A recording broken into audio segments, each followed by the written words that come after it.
जय श्री कृष्णा। आप सभी श्रद्धालु भक्तों का स्वागत है श्रीमद् भागवत महापुराण के छठे दिन के पावन पाठ में। श्रीमद् भागवत केवल एक कथा नहीं, बल्कि यह भक्ति, ज्ञान और वैराग्य का दिव्य संगम है। हर दिन का पाठ हमें भगवान की लीलाओं के और भी निकट ले जाता है और हमारे हृदय में श्रद्धा और प्रेम का दीपक प्रज्वलित करता है। ये दिन हमें सिखाता है कि जब संकट गहरा हो तो हमें एकजुट होकर और भगवान पर विश्वास रखकर कार्य करना चाहिए, क्योंकि अंततः वही हमारी नैया पार लगाते हैं। आइए हम सभी श्रद्धा भाव से इस दिव्य कथा का श्रवण करें और अपने जीवन को श्री हरि की कृपा से पवित्र करें। वीडियो को लाइक करें, अपने प्रियजनों के साथ शेयर जरूर करें और चैनल को सब्सक्राइब अवश्य करें, ताकि ये अमृत समान कथा अधिक से अधिक लोगों तक पहुँचे। ओम नमो भगवते वासुदेवाय नमः। श्री सुखदेव जी कहते हैं, परीक्षित, जब भगवान श्री कृष्ण ने देखा कि महाविस्तर कालिया नाग ने यमुना जी का जल विषैला कर दिया है, तब यमुना जी को शुद्ध करने के विचार से उन्होंने वहां से सर्प को निकाल दिया। राजा परीक्षित ने पूछा, ब्राह्मण, भगवान श्री कृष्ण ने यमुना जी के अगाध जल में किस प्रकार उस सर्प का दमन किया? फिर कालिया नाग तो जलचर जीव नहीं था, ऐसी दशा में वे अनेक युगों तक जल में क्यों और कैसे रहा, सो बताइए। ब्रह्म स्वरूप महात्मन भगवान अनंत हैं। वे अपनी लीला प्रकट करके स्वच्छंद विहार करते हैं। गोपाल रूप से उन्होंने जो उदार लीला की है, वे तो अमृत स्वरूप है। भला उसके सेवन से कौन तृप्त हो सकता है? परीक्षित, यमुना जी में कालिया नाग का एक कुंड था। उसका जल विष की गर्मी से खोलता रहता था, यहाँ तक कि उसके ऊपर उड़ने वाले पक्षी भी झुलस कर उसमें गिर जाया करते थे। उसके विषैले जल की उत्ताल तरंगों का स्पर्श करके तथा उसकी छोटी छोटी बूंदें लेकर जब वायु बाहर आती और तट के घास पात, वृक्ष, पशु पक्षी आदि का स्पर्श करते, तब वे उसी समय मर जाते थे। भगवान का अवतार तो दुष्टों का दमन करने के लिए ही होता है। जब उन्होंने देखा कि उस सांप के विष का वेग बड़ा प्रचंड, बड़ा ही भयंकर है और वे भयानक विष ही उसका महान बल है तथा उसके कारण मेरे विहार का स्थान यमुना जी भी दूषित हो गई है, तब भगवान श्री कृष्ण अपनी कमर का फेंटा कसकर एक बहुत ऊंचे कदम्ब के वृक्ष पर चढ़ गए और वहां से ताल ठोककर उस विषैले जल में कूद पड़े। यमुना जी का जल सांप के विष के कारण पहले से ही खोल रहा था। उसकी तरंगे लाल पीली और अत्यंत भयंकर उठ रही थी। पुरुषोत्तम भगवान श्री कृष्ण के कूद पड़ने से उसका जल और भी उछलने लगा। उस समय तो कालिया देह का जल इधर उधर उछलकर 400 हाथ तक फैल गया। अचिंत्य अनंत बलशाली भगवान श्री कृष्ण के लिए इसमें कोई आश्चर्य की बात नहीं है। प्रिय परीक्षित, भगवान श्री कृष्ण कालिया दह में कूदकर अतुल बलशाली मत वाले गजराज के समान जल उछालने लगे। इस प्रकार जल क्रीड़ा करने पर उनकी भुजाओं की टक्कर से जल में बड़े जोर का शब्द होने लगा। आंख से ही सुनने वाले कालिया नाग ने वे आवाज सुनी और देखा कि कोई मेरे निवास स्थान का तिरस्कार कर रहा है। उसे ये सहन नहीं हुआ। वे चिढ़कर भगवान श्री कृष्ण के सामने आ गया। उसने देखा कि सामने एक सांवला सलोना बालक है। वर्षाकालीन मेघ के समान अत्यंत सुकुमार शरीर है। उसमें लगकर आंखें हटने का नाम ही नहीं लेती।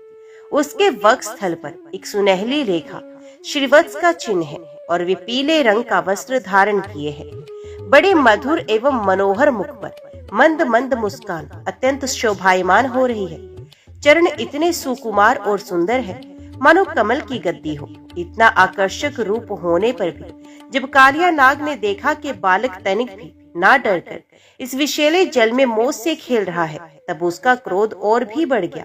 उसने श्री कृष्ण को मर्म स्थानों में डसकर अपने शरीर के बंधन से उन्हें जकड़ लिया। भगवान श्री कृष्ण नागपाश में बंध कर निश्चेष्ट हो गए। ये देखकर उनके प्यारे सखा ग्वाल बाल बहुत ही पीड़ित हुए और उसी समय दुख, पश्चाताप और भय से मूर्छित होकर पृथ्वी पर गिर पड़े, क्योंकि उन्होंने अपने शरीर, सुहृद, धन संपत्ति स्त्री पुत्र भोग और कामनाएं सब कुछ भगवान श्री कृष्ण को ही समर्पित कर रखा था। गाय बैल बछिया और बछड़े बड़े दुख से टकराने लगे। श्री कृष्ण की ओर ही उनकी टकटकी बंद रखी थी। वे डरकर इस प्रकार खड़े हो गए मानो रो रहे हो। उस समय उनका शरीर हिलता डोलता तक न था। इधर ब्रज में पृथ्वी आकाश और शरीरों में बड़े भयंकर भयंकर तीनों प्रकार के उत्पात खड़े हुए, जो इस बात की सूचना दे रहे थे कि बहुत ही शीघ्र कोई अशुभ घटना घटने वाली है।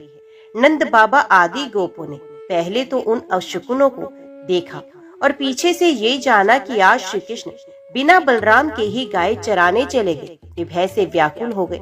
वे भगवान का प्रभाव नहीं जानते थे, इसलिए उन अपशगुनों को देखकर उनके मन में ये बात आई कि आज तो श्री कृष्ण की मृत्यु ही हो गई होगी। वे उसी श्री दुख से, शोक और भय से आतुर हो गए। क्यों ना हो, श्री कृष्ण ही उनके प्राण और सर्वस्व जो थे। प्रिय परीक्षित, ब्रज के बालक, वृद्ध और स्त्रियों का स्वभाव गायों जैसा ही वात्सल्यपूर्ण था। वे मन में ऐसी बात आते ही अत्यंत दीन हो गए और अपने प्यारे कन्हैया को देखने की उत्कट लालसा से घर द्वार छोड़कर निकल पड़े। बलराम जी स्वयं भगवान के स्वरूप और सर्वशक्तिमान हैं। उन्होंने जब ब्रजवासियों को इतना कातर और इतना आतुर देखा तब उन्हें हंसी आ गई, परंतु वे कुछ ना बोले, चुप ही रहे, क्योंकि वे अपने छोटे भाई श्री कृष्ण का प्रभाव भलीभांति जानते थे। ब्रजवासी अपने प्यारे श्री कृष्ण को ढूंढने लगे। कोई अधिक कठिनाई न हुई, क्योंकि मार्ग में उन्हें भगवान के चरण चिन्ह मिलते जाते थे, जो कमल अंकुश आदि से युक्त होने के कारण उन्हें पहचान होती जाती थी। इस प्रकार वे यमुना तट की ओर जाने लगे। मार्ग में गौ और दूसरों के चरण चिन्हों के बीच बीच में भगवान के चरण चिन्ह भी दिख जाते थे। उनमें कमल, जो अंकुश, वज्र और ध्वजा के चिन्ह बहुत ही स्पष्ट थे। उन्हें देखते हुए वे बहुत शीघ्रता से चले। उन्होंने दूर से ही देखा कि कालिया नाग के शरीर से बंधे हुए श्री कृष्ण चेष्टाहीन हो रहे हैं। कुंड के किनारे पर ग्वाल बाल अचेत हुए पड़े हैं और गोए, बैल, बछड़े आदि बड़े आर्त स्वर से डकरा रहे हैं। ये सब देखकर वे सब गोप अत्यंत व्याकुल और अंत में मूर्छित हो गए। गोपियों का मन अनंत गुणागुण निल्य भगवान श्री कृष्ण के प्रेम के रंग में रंगा हुआ था। वे तो नित्य निरंतर भगवान के सुहाग, उनकी मधुर मुस्कान, प्रेम भरी चितवन तथा मीठी वाणी का ही स्मरण करती थी। जब उन्होंने देखा कि हमारे प्रियतम श्याम सुंदर को काले सांप ने जकड़ रखा है, तब तो उनके हृदय में बड़ा ही दुख और बड़ी ही जलन हुई। अपने प्राण वल्लभ जीवन सर्वस्व के बिना उन्हें तीनों लोग सूने दिखने लगे। माता यशोदा तो अपने लाडले लाल के पीछे कालिया दह में कूदने ही जा रही थी, परंतु गोपियों ने उन्हें पकड़ लिया। उनके हृदय में भी वैसी ही पीड़ा थी। उनकी आंखों से भी आंसुओं की झड़ी लगी हुई थी। सबकी आंखों से भी आंसुओं की झड़ी लगी हुई थी। सबकी आंखें श्री कृष्ण के मुख कमल पर लगी थी, जिनके शरीर में चेतना थी।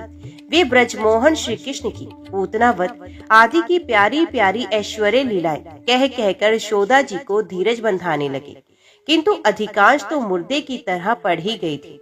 नंद बाबा आदि ने जीवन प्राण तो श्री कृष्ण ही थे। वे श्री कृष्ण के लिए कालिया दह में घुसने लगे। ये देखकर श्री कृष्ण का प्रभाव जानने वाले भगवान बलराम जी ने किन्हीं को समझा बुझाकर, किन्हीं को बलपूर्वक और किन्हीं को उनके हृदयों में प्रेरणा करके रोक दिया। ये सांप के शरीर से बंध जाना तो श्री कृष्ण की मनुष्यों जैसी एक लीला थी। जब उन्होंने देखा कि ब्रज के सभी लोग स्त्री और बच्चों के साथ मेरे लिए इस प्रकार अत्यंत दुखी हो रहे हैं और सचमुच मेरे सिवा इनका कोई दूसरा सहारा भी नहीं है, तब वे एक मुहूर्त तक सर्प के बंधन में रहकर बाहर निकल आए। भगवान श्री कृष्ण ने उस समय अपना शरीर फुलाकर खूब मोटा कर लिया। इससे सांप का शरीर टूटने लगा। वे अपना नागपाश छोड़कर अलग खड़ा हो गया और क्रोध से आग बबूला हो अपने फण ऊंचा करके फुफकार मारने लगा। घात मिलते ही श्री कृष्ण पर चोट करने के लिए वे उनकी ओर टकटकी लगाकर देखने लगा। उस समय उसके नथुनों से विष की फुहारें निकल रही थी। उसकी आंखें स्थिर थी और इतनी लाल हो रही थी मानो भट्टी पर तपाया हुआ खपड़ा हो। उसके मुंह से आग की लपटें निकल रही थी। उस समय कालिया नाग अपनी दोहरी जीभ लप लपाकर अपने होठों के दोनों किनारों को चाट रहा था और अपनी कराल आंखों से विष की ज्वाला उगलता जा रहा था। अपने वाहन गरुड़ के समान भगवान श्री कृष्ण उसके साथ खेलते हुए पैतरा बदलने लगे और वे सांप भी उन पर चोट करने का दांव देखता हुआ पैतरा बदलने लगा। इस प्रकार पैतरा बदलते बदलते उसका बल क्षीण हो गया। तब भगवान श्री कृष्ण ने उसके बड़े बड़े सिरों को तनिक दबा दिया और उछलकर उन पर सवार हो गया। कालिया नाग के मस्तकों पर बहुत सी लाल लाल मणियां थी। उनके स्पर्श से भगवान के सुकुमार तलुओं की लालिमा और भी बढ़ गई। नृत्य गान आदि समस्त कलाओं के आदि प्रवर्तक भगवान श्री कृष्ण उसके सिरों पर कलापूर्ण नृत्य करने लगे। भगवान के प्यारे भक्त गंधर्व, सिद्ध, देवता, चारण और देवांगनाओं ने जब ये देखा कि भगवान नृत्य करना चाहते हैं, तब वे बड़े प्रेम से मृदंग, ढोल, नगारे आदि बाजे बजाते हुए, सुंदर सुंदर गीत गाते हुए, पुष्पों की वर्षा करते हुए, अपने को निशावर करते हुए, भेंट ले लेकर उसी समय भगवान के पास आ पहुँचे। कालिया नाग के 101 सिर थे। वे अपने सिर को नहीं झुकाता था। उसी को प्रचंड दंडधारी भगवान अपने पैरों की चोट से कुचल डालते। उसे कालिया नाग की जीवन शक्ति क्षीण हो चली। वे मुंह और नथनों से खून उगलने लगा। अंत में चक्कर काटते काटते वे बेहोश हो गया। तनिक भी चेत होता तो वे अपनी आंखों से विष उगलने लगता और क्रोध के मारे जोर जोर से फुकार मारने लगता। इस प्रकार वे अपने सिरों में से जिस सिर को ऊपर उठाता उसी को नाचते हुए भगवान श्री कृष्ण अपने चरणों की ठोक से झुकाकर रोन डालते। उस समय पुराण पुरुषोत्तम भगवान श्री कृष्ण के चरणों पर जो खून की बूंदें पड़ती थी, उनसे ऐसा मालूम होता था मानो रक्त पुष्पों से उनकी पूजा की जा रही हो। भगवान के इस अद्भुत तांडव नृत्य से कालिया के फण रूप छत्ते छिन्न भिन्न हो गए। उसका एक एक अंग चूर चूर हो गया और मुंह से खून की उल्टी होने लगी। अब उसे सारे जगत के आदि शिक्षक पुराण पुरुष भगवान नारायण की स्मृति हुई। वे मन ही मन भगवान की शरण में गया। भगवान श्री कृष्ण के उदर में संपूर्ण विश्व है, इसलिए उनके भारी बोझ से कालिया नाग के शरीर की एक एक गांठ ढीली पड़ गई। उनकी एड़ियों की चोट से उसके शस्त्र के समान फण छिन्न भिन्न हो गए। अपने पति की ये दशा देखकर उसकी पत्नियां भगवान की शरण में आई। वे अत्यंत आतुर हो रही थी। भय के मारे उनके वस्त्र आभूषण अस्त व्यस्त हो रहे थे और केश की चोटियां भी बिखर रही थी। उस समय उन साध्वी नागपत्नियों के चित्त में बड़ी घबराहट थी। अपने बालकों को आगे करके वे पृथ्वी पर लौट गई और हाथ जोड़कर उन्होंने समस्त प्राणियों के एकमात्र स्वामी भगवान श्री कृष्ण को प्रणाम किया। भगवान श्री कृष्ण को शरणागत वत्सल जानकर अपने अपराधी पति को छुड़ाने की इच्छा से उन्होंने उनकी शरण ग्रहण की। नागपत्नियों ने कहा, हे प्रभु, आपका ये अवतार ही दुष्टों को दंड देने के लिए हुआ है, इसलिए इस अपराधी को दंड देना सर्वथा उचित है। आपकी दृष्टि में शत्रु और पुत्र का कोई भेदभाव नहीं है, इसलिए आप जो किसी को दंड देते हैं वे उसके पापों का प्रायश्चित कराने और उसका परम कल्याण करने के लिए ही होता है। आपने हम लोगों पर ये बड़ा ही अनुग्रह किया। ये तो आपका कृपा प्रसाद ही है, क्योंकि आप जो दुष्टों को दंड देते हैं उससे उनके सारे पाप नष्ट हो जाते हैं। इस सर्प के अपराधी होने में तो कोई संदेह ही नहीं। यदि ये अपराधी ना होता तो इसे सर्प की योनि ही क्यों मिलती। इसलिए हम सच्चे हृदय से आपके इस क्रोध को भी आपका अनुग्रह ही समझते हैं। अवश्य ही पूर्व जन्म में इसने स्वयं मान रहित होकर और दूसरों का सम्मान करते हुए कोई बहुत बड़ी तपस्या की है, अथवा सब जीवों पर दया करते हुए इसने कोई बहुत बड़ा धर्म किया है। तभी तो आप इसके ऊपर संतुष्ट हुए हैं, क्योंकि सर्व जीवन स्वरूप आपकी प्रसन्नता का यही उपाय है। भगवत, हम नहीं समझ पाते कि ये इसकी किस साधना का फल है जो ये आपके चरण कमलों की धूल का स्पर्श पाने का अधिकारी हुआ है। आपके चरणों की रज इतनी दुर्लभ है कि उसके लिए आपकी अर्धांगिनी लक्ष्मी जी को भी बहुत दिनों तक समस्त भोगों का त्याग करके नियमों का पालन करते हुए तपस्या करनी पड़ी थी। प्रभु, जो आपके चरणों की धूल की शरण ले लेते हैं वे भक्तजन स्वर्ग का राज्य या पृथ्वी की बादशाही नहीं चाहते। ना वे रसातल का राज्य चाहते हैं, ना तो ब्रह्मा का पद ही लेना चाहते हैं। उन्हें अणिमादि योग सिद्धियों की भी चाह नहीं होती। यहाँ तक कि वे जन्म मृत्यु से छुड़ाने वाले कैवल्य मोक्ष की भी इच्छा नहीं करते। स्वामी, ये नागराज तमोगुण योनि में उत्पन्न हुआ है और अत्यंत क्रोधी भी है, फिर भी इसे आपकी वे पवित्र परम पवित्र चरण रज प्राप्त हुई, जो दूसरों के लिए सर्वथा दुर्लभ है तथा जिसको प्राप्त करने की इच्छा मात्र से ही संसार चक्र में पड़े हुए जीव को संसार के वैभव संपत्ति की तो बात ही क्या, मोक्ष की भी प्राप्ति हो जाती है। प्रभु, हम आपको प्रणाम करती हैं। आप अनंत एवं अचिंत्य ऐश्वर्य के नित्य निधि हैं। आप सबके अंतकरणों में विराजमान होने पर भी अनंत हैं। आप समस्त प्राणियों और पदार्थों के आश्रय तथा सब पदार्थों के रूप में भी विद्यमान हैं। आप प्रकृति से परे स्वयं परमात्मा है।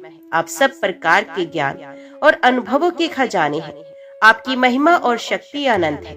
आपका स्वरूप अप्राकृतिक दिव्य चिन्मय है। प्राकृतिक गुणों एवं विकारों का आप कभी स्पर्श नहीं करते। आप ही ब्रह्मा है। हम आपको नमस्कार कर रहे हैं। आप प्रकृति में शोभ उत्पन्न करने वाले काल हैं। काल शक्ति के आश्रय हैं और काल के क्षणकल्प आदि समस्त अवयवों के साक्षी हैं। आप विश्व रूप होते हुए भी उससे अलग रहकर उसके दृष्टा है। आप उसके बनाने वाले निमित्त कारण तो हैं ही, उसके रूप में बनने वाले उपादान कारण भी हैं। प्रभु, पंचभूत उसकी मात्राएं, इंद्रियां, प्राण, मन, बुद्धि और इन सब का खजाना चित्त, ये सब आप ही हैं। तीनों गुण और उनके कार्यों में होने वाले अभिमान के द्वारा आपने अपने साक्षात्कार को छिपा रखा है। आप देश काल और वस्तुओं की सीमा से बाहर अनंत है, सूक्ष्म से भी सूक्ष्म और कार्य कारणों के समस्त विकारों में भी एक रस विकार रहित और सर्वज्ञ है। ईश्वर है कि नहीं है, सर्वज्ञ है कि अल्पज्ञ इत्यादि इनके मतभेदों के अनुसार आप उन मतवादियों को उन्हीं रूपों में दर्शन देते हैं। समस्त शब्दों के अर्थ के रूप में तो आप हैं ही, शब्दों के रूप में भी हैं तथा उन दोनों का संबंध जोड़ने वाली शक्ति भी आप ही हैं। हम आपको नमस्कार करती हैं। प्रयक्ष, अनुमान आदि जितने भी प्रमाण हैं, उनको प्रमाणित करने वाले मूल आप ही हैं। समस्त शास्त्र आपसे ही निकले हैं और आपका ज्ञान स्वतः सिद्ध है। आप ही मन को लगाने की विधि के रूप में और उसको सब कहीं से हटा लेने की आज्ञा के रूप में प्रवृत्ति मार्ग और निर्वृत्ति मार्ग है। इन दोनों के मूल वेद भी स्वयं आप ही हैं। हम आपको बारंबार नमस्कार करती हैं। आप शुद्ध सत्यमय वसुदेव के पुत्र वासुदेव, संघर्षण एवं प्रद्युम्न और अनिरुद्ध भी हैं। इस प्रकार चतुर्व्यूह के रूप में आप भक्तों तथा यादवों के स्वामी हैं। श्री कृष्ण, हम आपको नमस्कार करती हैं। आप अंतकरण और उसकी वृत्तियों के प्रकाशक और उन्हीं के द्वारा अपने आप को ढक रखते हैं। उन अंतकरण और वृत्तियों के द्वारा ही आपके स्वरूप का कुछ संकेत भी मिलता है। आप उन गुणों और उनकी वृत्तियों के साक्षी तथा स्वयं प्रकाश है। हम आपको नमस्कार करती हैं। आप मूल प्रकृति में नित्य विहार करते रहते हैं। समस्त स्थूल और सूक्ष्म जगत की सिद्धि आपसे ही होती है। ऋषिकेश, आप मननशील आत्माराम हैं। मौन ही आपका स्वभाव है। आपको नमस्कार है। आप स्थूल सूक्ष्म समस्त गतियों के जानने वाले तथा सबके साक्षी हैं। आप नाम रूपात्मक विश्व प्रपंच के निषेध की अवधि तथा उसके अधिष्ठान होने के कारण विश्व रूप भी हैं। आप विश्व के अध्यास तथा अपवाद साक्षी हैं एवं अज्ञान के द्वारा उसके सत्य भ्रांति एवं स्वरूप ज्ञान के द्वारा उसके आत्यंत निर्वृत्ति के भी कारण है। आपको हमारा नमस्कार है। प्रभु, यद्यपि वर्तकर्तापन न होने के कारण आप कोई भी कर्म नहीं करते, निष्क्रिय हैं, तथापि अनादि काल शक्ति को स्वीकार करके प्रकृति के गुणों के द्वारा आप इस विश्व की उत्पत्ति, स्थिति और प्रलय की लीला करते हैं। क्योंकि आपकी लीलाएं अमोघ हैं, आप सत्य संकल्प हैं, इसलिए जीवों के संस्कार रूप से छिपे हुए स्वभावों को अपनी दृष्टि से जागृत कर देते हैं। त्रिलोकी में 3 प्रकार की योनियां हैं: सत्व गुण प्रधान शांत, रजोगुण प्रधान अशांत और तमोगुण प्रधान मूढ़। वे सब की सब आपकी लीला मूर्तियां हैं। फिर भी इस समय आपको सत्व गुण प्रधान शांत जन ही विशेष प्रिय है, क्योंकि आपका ये अवतार और ये लीलाएं साधु जनों की रक्षा तथा धर्म की रक्षा एवं विस्तार के लिए ही है। शांत मन स्वामी को एक बार अपनी प्रजा का अपराध सह लेना चाहिए। ये मूढ़ है, आपको पहचानता नहीं है, इसलिए इसे क्षमा कर दीजिए। भगवान कृपा कीजिए, अब ये सर्प मरने ही वाला है। साधु पुरुष सदा से ही अब हम अबलाओं पर दया करते आए हैं, अतः आप हमें हमारे प्राण स्वरूप पतिदेव को दे दीजिए। हम आपकी दासी हैं। हमें आप आज्ञा दीजिए, आपकी क्या सेवा करें, क्योंकि जो श्रद्धा के साथ आपकी आज्ञाओं का पालन, आपकी सेवा करता है, वे सब प्रकार के भयों से छुटकारा पा जाता है। परीक्षित, भगवान के चरणों की ठोकरों से कालिया नाग के फण छिन्न भिन्न हो गए थे। वे बेसुध हो रहा था। जब नाग पत्नियों ने इस प्रकार भगवान की स्तुति की, तब उन्होंने दया करके उसे छोड़ दिया। धीरे धीरे कालिया नाग की इंद्रियों और प्राणों में कुछ कुछ चेतना आ गई। वे बड़ी कठिनता से श्वास लेने लगा और थोड़ी देर के बाद बड़ी दीनता से हाथ जोड़कर भगवान श्री कृष्ण के इस प्रकार कहने लगा। कालिया नाग ने कहा, हे नाथ, हम जन्म से ही दुष्ट, तमोगुणी और बहुत दिनों के बाद भी बदला लेने वाले बड़े क्रोधी जीव हैं। जीवों के लिए अपना स्वभाव छोड़ देना बहुत कठिन है। इसी के कारण संसार के लोग नाना प्रकार के दुराग्रहों में फंस जाते हैं। विश्व विधाता, आपने ही गुणों के भेद, इस जगत में नाना प्रकार के स्वभाव, वीर्य, बल, योनि, बीज, चित्त और आकृतियों का निर्माण किया है। भगवान, आपकी ही सृष्टि में हम सर्प भी हैं। हम जन्म से ही बड़े क्रोधी होते हैं। हम इस माया के चक्कर में स्वयं मोहित हो रहे हैं, फिर अपने प्रयत्न से इस दुस्सह्य माया का त्याग कैसे करें। आप सर्वज्ञ और संपूर्ण जगत के स्वामी हैं। आप ही हमारे स्वभाव और इस माया के कारण हैं। अब आप अपनी इच्छा से जैसा ठीक समझें, कृपया कीजिए या दंड दीजिए। कालिया नाग की बात सुनकर लीला मनुष्य भगवान श्री कृष्ण ने कहा, सर्प, अब तुझे यहाँ नहीं रहना चाहिए। तो अपने जाति भाई, पुत्र और स्त्रियों के साथ शीघ्र ही यहाँ से समुद्र में चला जा। अब गोई और मनुष्य यमुना जल का उपभोग करें। जो मनुष्य दोनों समय तुझको दी हुई मेरी साज्ञा का स्मरण तथा कीर्तन करे, उसे सांपों से कभी भय ना हो। मैंने इस कालिया देह में क्रीड़ा की है, इसलिए जो पुरुष इसमें स्नान करके जल से देवता और पितरों का तर्पण करेगा एवं उपवास करके मेरा स्मरण करता हुआ मेरी पूजा करेगा, वे सब पापों से मुक्त हो जाएगा। मैं जानता हूँ कि तू गरुड़ के भय से रमणक द्वीप छोड़कर इस दह में आ फंसा था। अब तेरा शरीर मेरे चरण चिन्हों से अंकित हो गया है, इसलिए जा, अब गरुड़ तुझे नहीं खाएगा। भगवान श्री कृष्ण की एक एक लीला अद्भुत है। उनकी ऐसी आज्ञा पाकर कालिया नाग और उसकी पत्नियों ने आनंद से भरकर बड़े आदर से उनकी पूजा की। उन्होंने दिव्य वस्त्र, पुष्पमाला, मणि, बहुमूल्य आभूषण, दिव्य गंध, चंदन और अति उत्तम कमलों की माला से जगत के स्वामी गरुड़ ध्वज भगवान श्री कृष्ण का पूजन करके उन्हें प्रसन्न किया। इसके बाद बड़े प्रेम और आनंद से उनकी परिक्रमा की, वंदना की और उनसे अनुमति ली। तब अपनी पत्नियों, पुत्रों और बंधु बांधवों के साथ रमणक द्वीप की, जो समुद्र में सर्पों के रहने का एक स्थान है, यात्रा की। लीला मनुष्य भगवान श्री कृष्ण की कृपा से यमुना का जी का जल केवल विषहीन ही नहीं, बल्कि उसी समय अमृत के समान मधुर हो गया। राजा परीक्षित ने पूछा, भगवान, कालिया नाग ने नागों के निवास स्थान रमणक द्वीप को क्यों छोड़ा था और उस अकेले ने ही गरुड़ जी का कौन सा अपराध किया था? श्री सुखदेव जी कहते हैं, परीक्षित, पूर्व काल में गरुड़ जी को उपहार स्वरूप प्राप्त होने वाले सर्पों ने ये नियम कर लिया था कि प्रत्येक मास में निर्दिष्ट वृक्ष के नीचे गरुड़ को एक सर्प की भेंट दी जाए। इस नियम के अनुसार प्रत्येक अमावस्या को सारे सर्प अपनी रक्षा के लिए महात्मा गरुड़ जी को अपना अपना भाग देते रहते थे। उन सर्पों में कद्रु का पुत्र कालिया नाग अपने विष और बल के घमंड से मतवाला हो रहा था। उसने गरुड़ का तिरस्कार करके स्वयं तो बलि देना दूर रहा, दूसरे सांप जो गरुड़ को बलि देते उसे भी खा लेता था। परीक्षित ये सुनकर भगवान के प्यारे पार्षद शक्तिशाली गरुड़ को बड़ा क्रोध आया, इसलिए उन्होंने कालिया नाग को मार डालने के विचार से बड़े वेग से उस पर आक्रमण किया। विषधर कालिया नाग ने जब ये देखा कि गरुड़ वेग से मुझ पर आक्रमण करने आ रहे हैं, तब वे अपने 101 फण फैलाकर डसने के लिए उन पर टूट पड़ा।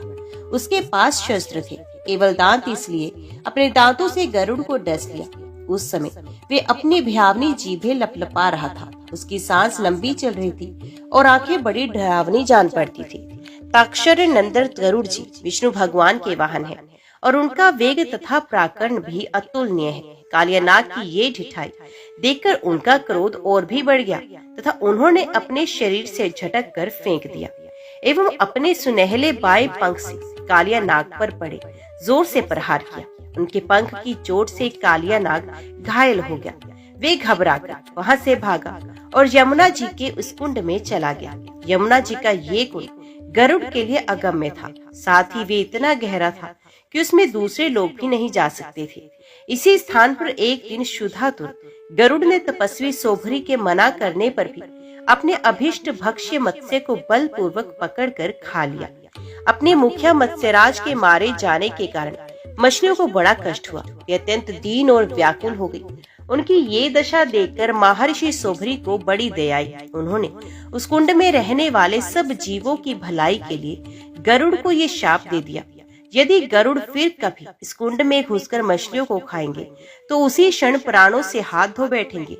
मैं ये सत्य सत्य कहता हूँ। महर्षि सोभरी के शाप की बात कालिया नाग के सिवा और कोई सांप नहीं जानता था, इसलिए वे गरुड़ के भय से वहां रहने लगा था। और अब भगवान श्री कृष्ण ने उसे निर्भय करके वहां से रमण द्वीप में भेज दिया। परीक्षित इधर भगवान श्री कृष्ण दिव्य माला, गंध, वस्त्र, महामूल्य मणि और स्वर्ण में आभूषणों से विभूषित हो उस कुंड से बाहर निकले। उनको देखकर सबके सब ब्रजवासी इस प्रकार उठ खड़े हुए जैसे प्राणों को पाकर इंद्रियां सचेत हो जाती हैं। सभी गोपों का हृदय आनंद से भर गया। वे बड़े प्रेम और प्रसन्नता से अपने कन्हैया को हृदय से लगाने लगे। परीक्षित, यशोदा रानी, रोहिणी जी, नंद बाबा, गोपी और गोप सभी श्री कृष्ण को पाकर सचेत हो गए। उनका मनोरथ सफल हो गया। बलराम जी तो भगवान का प्रभाव जानते ही थे। वे श्री कृष्ण को हृदय से लगाकर हंसने लगे। पर्वत, वृक्ष, गाय, बैल, बछड़े सबके सब आनंद मगन हो गए। गोपों के कुल गुरु ब्राह्मणों ने अपनी पत्नियों के साथ नंद बाबा के पास आकर कहा, नंद जी, तुम्हारे बालक को कालिया नाग ने पकड़ लिया था, सो छूटकर आ गया। ये बड़े सौभाग्य की बात है। श्री कृष्ण के मृत्यु के मुख से लौट आने के उपलक्ष्य में तुम ब्राह्मणों को दान करो। ब्राह्मणों की बात सुनकर नंद बाबा को बड़ी प्रसन्नता हुई। उन्होंने बहुत सा सोना और कोई ब्राह्मणों को दान दी। परम सौभाग्यवती देवी यशोदा ने भी काल के गाल से बचे हुए अपने लाल को गोद में लेकर हृदय से चिपका लिया। उनकी आंखों से आनंद के आंसुओं की बूंदें बार बार टपकी रही थी। राजेंद्र, ब्रजवासी और गोय सब बहुत ही थक गए थे।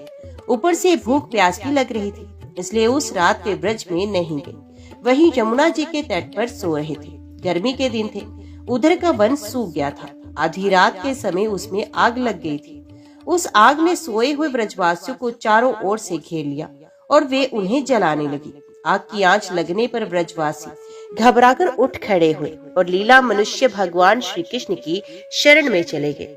उन्होंने कहा, प्यारे श्री कृष्ण, श्याम सुंदर, महाभाग्यवान बलराम, तुम दोनों का बल विक्रम अनंत है।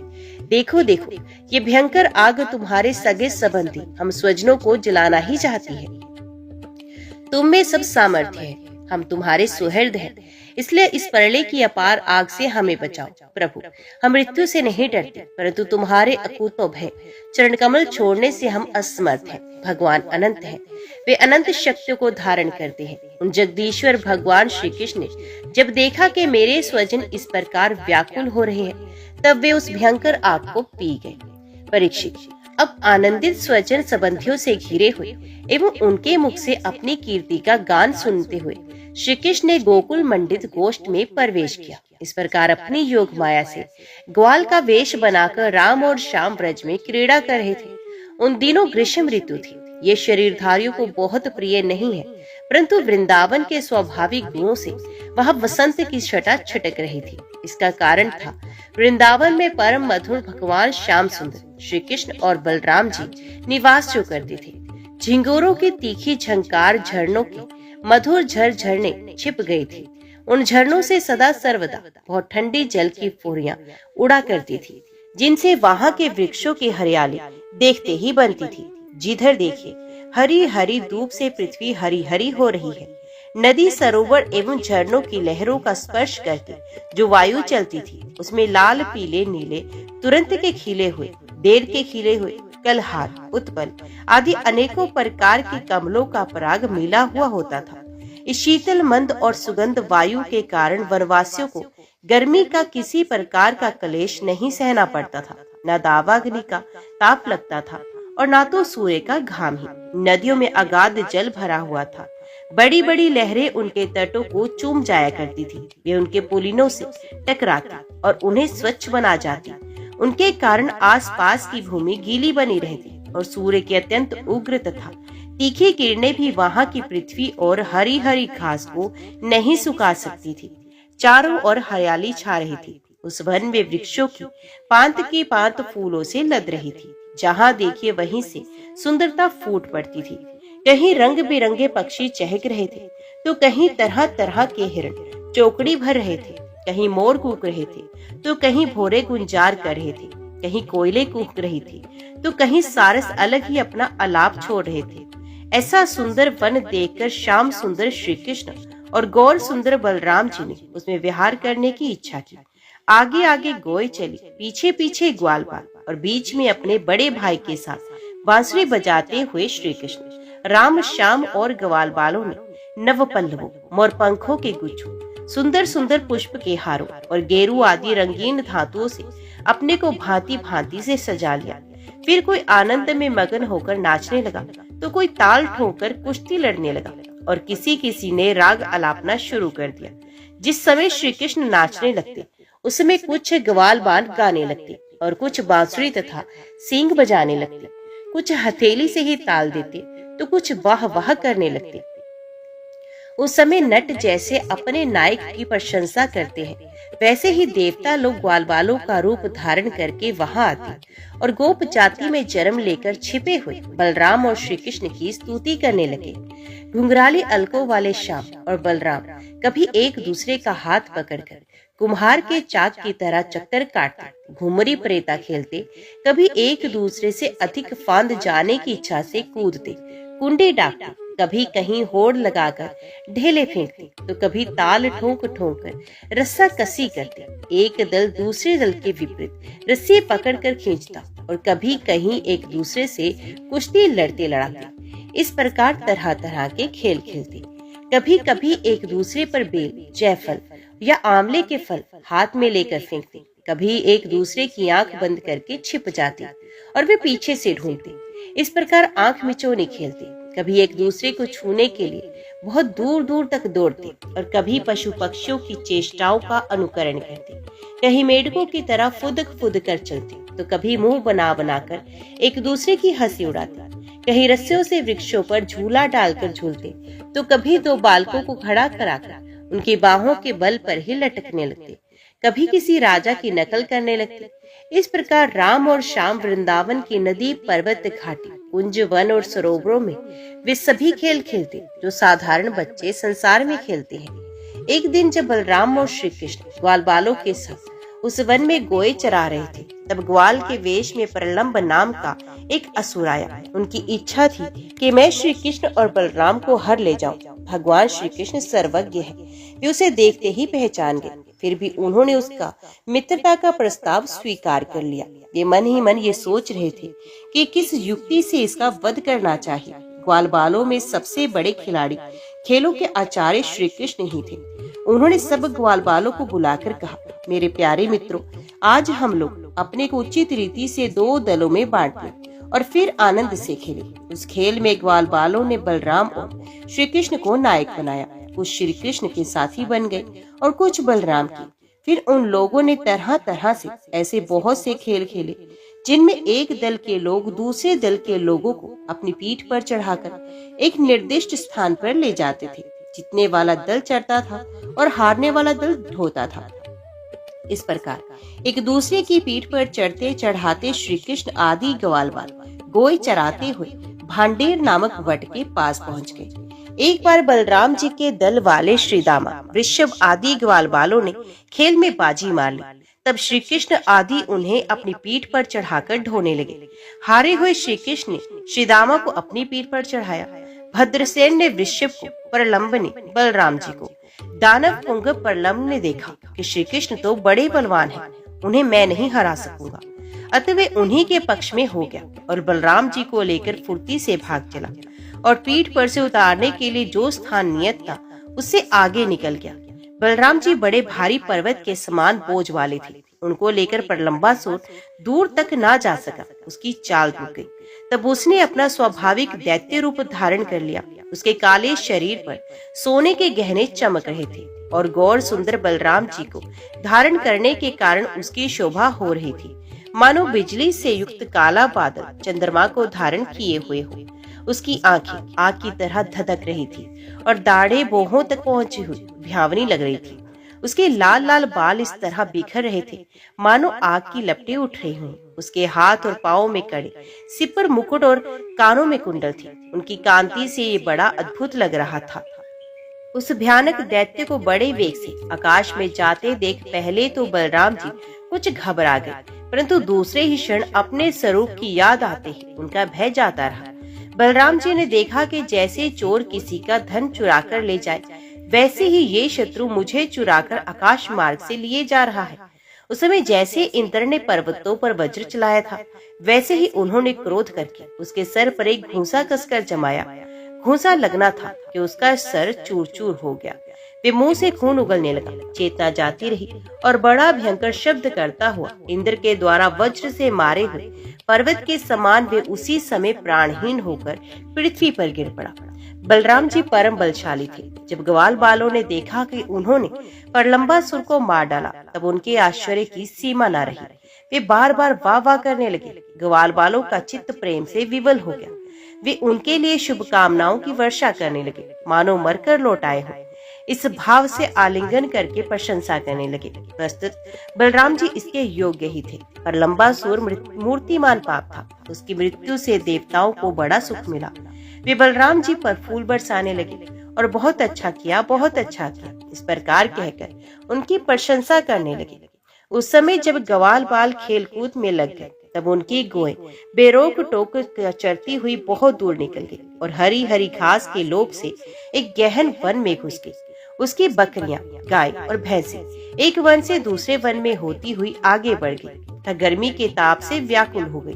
वे बेसुध सी होकर अंत में डकराती हुई मुजावटी में घुस गई। जब श्री कृष्ण, बलराम आदि ग्वाल बालों ने देखा कि हमारे पशुओं का तो कहीं पता ठिकाना नहीं है, तब उन्हें अपने खेल कूद पर बड़ा पछतावा हुआ और वे बहुत कुछ खोजबीन करने पर भी अपनी गौ का पता ना लगा सके। गोए ही तो ब्रजवासियों की जीविका का साधन थी। उनके नाम मिलने से वे अचेत सो हो रहे थे।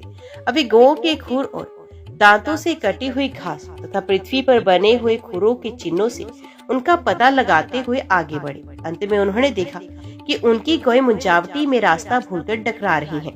उन्हें पाकर वे लौटाने की चेष्टा करने लगे। उस समय वे एकदम थक गए थे और उन्हें प्यास भी बड़े जोर से लगी थी। इससे वे व्याकुल हो रहे थे। उनकी ये दशा देखकर भगवान श्री कृष्ण अपने मेघ के समान गंभीर वाणी से नाम ले लेकर गौ को पुकारने लगे। गोए अपने नाम की ध्वनि सुनकर बहुत हर्षित हुई। वे भी उत्तर में हुंकारने और रंभाने लगी। इस प्रकार भगवान उन गायों को पुकार ही रहे थे कि उस वन में सब ओर अकस्मात दावा अग्नि लगी, जो वनवासी जीवों का काल ही होती है। साथ ही बड़े जोर की आंधी भी चलकर उस अग्नि को बढ़ने में सहायता देने लगी। इससे सब ओर फैली हुई ये प्रचंड अग्नि अपनी भयंकर लपटों से समस्त चराचर जीवों को भस्मात कर रही थी। जब ग्वालों और गौओं ने देखा कि दावानल चारों ओर से हमारी ओर ही बढ़ता आ रहा है, तब ये अत्यंत भयभीत हो गए और मृत्यु के भय से डरे हुए जीव जिस प्रकार भगवान की शरण में आते हैं, वैसे ही वे श्री कृष्ण और बलराम जी की शरणापन्न होकर उन्हें पुकारते हुए बोले, महावीर श्री कृष्ण, प्यारे श्री कृष्ण, परम बलशाली श्री कृष्ण, बलराम जी, हम तुम्हारे शरणागत। देखो, इस समय हम दावानल से जलना नहीं चाहते हैं। हम दोनों को हमें इससे बचाइए। श्री कृष्ण, जिनको तुम्हें भाई बंधु और सब कुछ हो, उन्हीं तो किसी प्रकार का कष्ट नहीं होना चाहिए। सब धर्मों के ज्ञाता श्याम सुंदर, तुम ही हमारे एकमात्र रक्षक और स्वामी हो। हमें केवल तुम्हारा ही भरोसा है। अपने सखा ग्वाल बालों के ये दीनता से भरे वचन सुनकर भगवान श्री कृष्ण ने कहा, डरो मत, तुम अपनी आंखें बंद कर लो। भगवान की आज्ञा सुनकर उन ग्वाल बालों ने कहा, बहुत अच्छा, और अपनी आंखें मूंद ली। तब योगेश्वर भगवान श्री कृष्ण ने उस भयंकर आग को अपने मुंह में पी लिया। इसके बाद जब ग्वाल बालों ने अपनी अपनी आंखें खोलकर देखा, तब अपने को भंडीर वट पास पाया। उस प्रकार अपने आप को और गौ को दावानल बचा दे वे ग्वाल बाग बहुत ही विस्मित हुए। श्री कृष्ण की इस योग सिद्धि द्वारा योग माया के प्रभाव को एवं दावानल से अपनी रक्षा को देखकर उन्होंने यही समझा कि श्री कृष्ण कोई देवता है। सायंकाल होने पर बलराम जी के साथ भगवान श्री कृष्ण ने गोए लौटाई और वंशी बजाते हुए उनके पीछे पीछे व्रज की यात्रा की।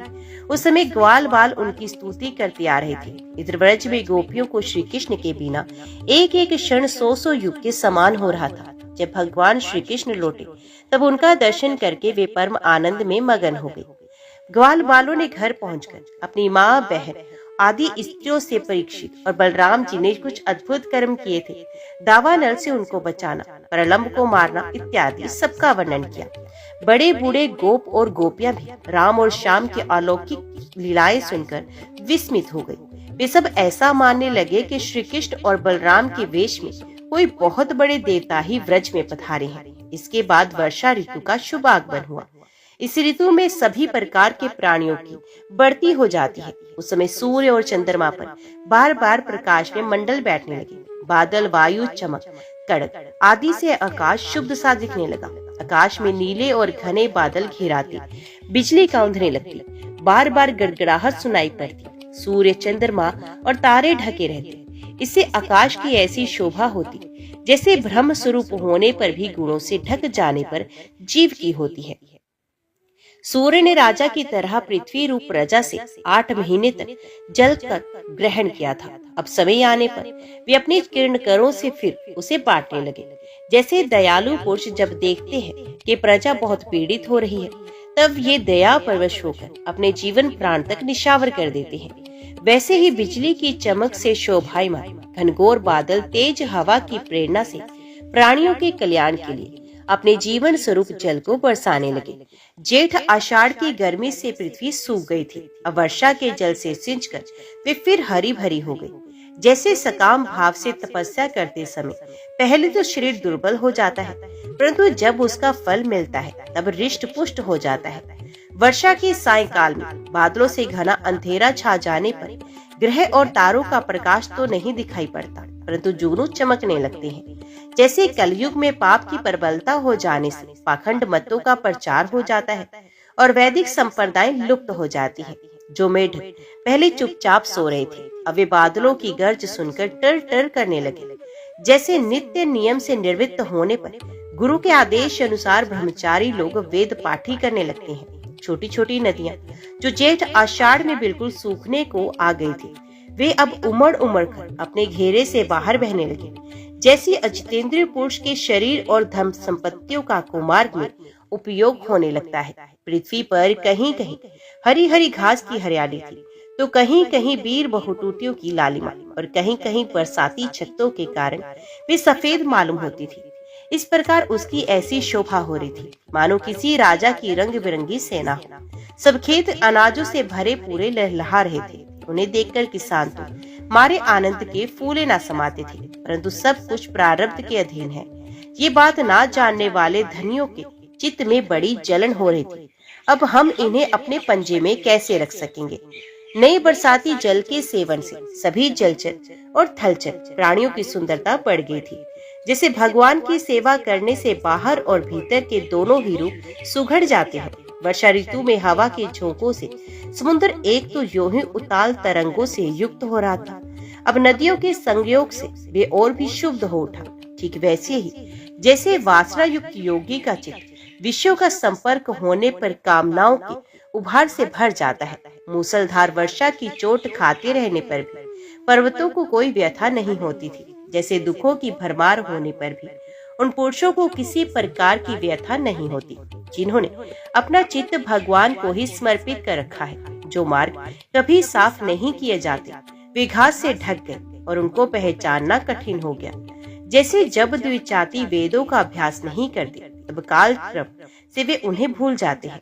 यद्यपि बादल बड़े लोकोपकारी हैं, फिर भी बिजलियां उनमें स्थिर नहीं रहती। ठीक वैसे ही जैसे चपल अनुराग वाली कामिनी स्त्रियां गुणी पुरुषों के पास भी स्थिर स्वभाव से नहीं रहती।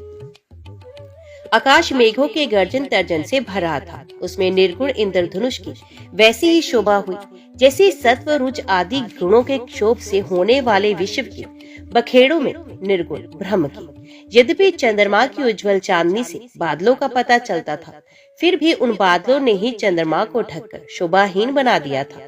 ठीक वैसे ही जैसे पुरुष के आभास से आभासित होने वाला अहंकार ही उसे ढककर प्रकाशित नहीं होने देता।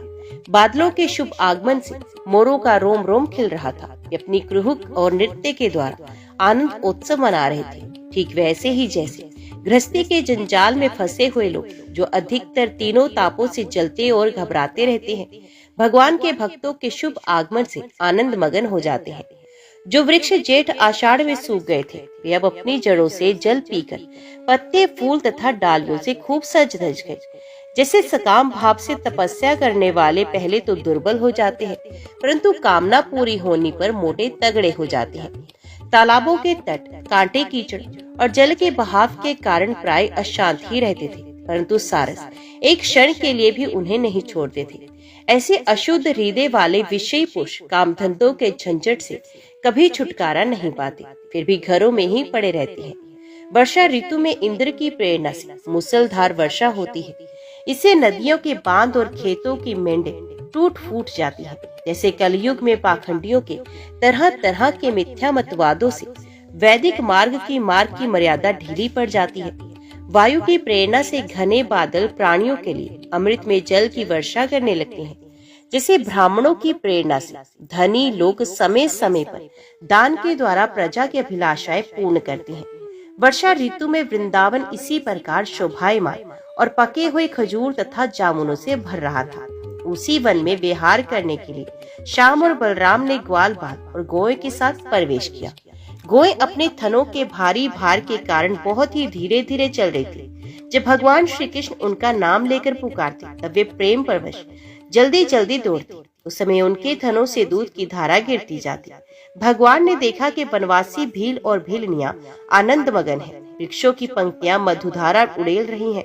पर्वतों से झरझर करते हुए झरने झर रहे हैं। उनकी आवाज बड़ी सुरीली जान पड़ती है और साथ ही वर्षा होने पर छिपने के लिए बहुत सी गुफाएं भी हैं। जब वर्षा होने लगती, तब श्री कृष्ण कभी किसी वृक्ष की गोद में या खोड़र में जाकर छिप जाते, कभी कभी किसी गुफा में जा बैठते और कभी कंद मूल फल खाकर ग्वालों के साथ खेलते रहते। कभी जल के पास ही किसी चट्टान पर बैठ जाते और बलराम जी तथा ग्वाल बालों के साथ मिलकर घर से लाया हुआ दही, भात, दाल, शाक आदि के साथ खाते। वर्षा ऋतु में बैल, बछड़े और थनों के भारी भार से थकी हुई गोई थोड़ी ही देर में भरपेट घास चर लेती और हरी भरी घास पर बैठकर ही आंख मूंदकर जुगाली करती। वर्षा ऋतु की सुंदरता अपार थी। वे सभी प्राणियों को सुख पहुंचा रही थी। इसमें संदेह नहीं कि वे ऋतु गाय, बैल, बछड़े सबके सब भगवान की लीला के ही विलास थे। फिर भी उन्हें देखकर भगवान बहुत प्रसन्न होते और बार बार प्रशंसा करते। इस प्रकार श्याम और बलराम बड़े आनंद से ब्रज में निवास कर रहे थे। इसी समय वर्षा बीतने पर शरद ऋतु आ गई। अब आकाश में बादल नहीं रहे, जल निर्मल हो गया। वायु बड़ी धीमी गति से चलने लगी। शरद ऋतु में कमलों की उत्पत्ति से जलाशयों के जल ने अपनी सहज स्वच्छता प्राप्त कर ली। ठीक वैसे ही जैसे योग भ्रष्ट पुरुषों का चित्त फिर से योग का सेवन करने से निर्मल हो जाता है। शरद ऋतु ने आकाश के बादल, वर्षा काल के बड़े हुए जीव, पृथ्वी की कीचड़ और जल के मटमैलेपन को नष्ट कर दिया। जैसे भगवान की भक्ति ब्रह्मचारी, गृहस्थ, वानप्रस्थ और सन्यासियों के सब प्रकार के कष्टों और अशुभों का झटपट नाश कर देती है। बादल अपने सर्वस्व जल का दान करके उज्जवल कांति से सुशोभित होने लगे। ठीक वैसे ही जैसे लोक परलोक, स्त्री पुत्र और धन संपत्ति संबंधी चिंता और कामनाओं का परित्याग कर देने पर संसार के बंधन से छूटे हुए परम शांत सन्यासी शोभायमान होते हैं। अब पर्वतों से कहीं कहीं झरने हिलते हैं और कहीं कहीं वे अपने कल्याणकारी जल को भी बहाते हैं। जैसे ज्ञानी पुरुष समय पर अपने अमृत में ज्ञान का दान किसी अधिकारी को कर देते हैं और किसी किसी को नहीं भी करते। छोटे छोटे गड्ढों में भरे हुए जल के जलचर ये नहीं जानते कि इस गड्ढे का जल दिन पर दिन सूखता जा रहा है। जैसे कुटुंब के भरण पोषण में भूले हुए मूड ये नहीं जानते कि हमारी आयु क्षण क्षण क्षीण हो रही है। थोड़े जल में रहने वाले प्राणियों को शरदकालीन सूर्य की प्रखर किरणों से बड़ी पीड़ा होने लगी।